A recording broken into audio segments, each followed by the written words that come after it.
நான் இன்றைக்கி ஓட்ஸு காய்ச்ச போகிறேன். ஓட்ஸை நான் மிக்சியில் போட்டு கொஞ்சம் பொடிச்சு வச்சுருக்கேன். அப்போ சீக்கிரமாக காய்ச்சிடலாம், குடிக்கிறதுக்கும் ஈஸியாக இருக்கும். இப்போ இந்த 1 டேபிள் ஸ்பூன் ஓட்ஸ் எடுத்துருக்கேன், 1 கிளாஸ் தண்ணி எடுத்துருக்கேன்.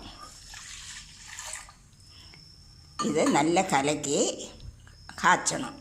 இது கொஞ்சம் திக்காய் வந்த உடனே 1 கிளாஸ் 3/4 கிளாஸ் பால் எடுத்துருக்கேன், அதையும் தூக்கி விட்டு நல்லா காய்ச்சி எடுக்கணும்.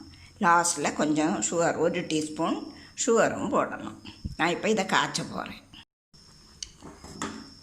வெந்துடுச்சு. இனி அந்த பாலை தூக்கி ஊற்றலாம்.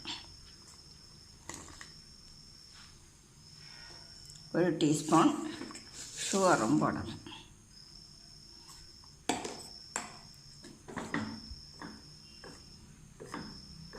இனி இது நல்லா திளைச்சி வந்த பிறகு நமக்கு ஆற வச்சு குடிக்கலாம். ஓட்ஸு நல்லா வெந்துடுச்சு.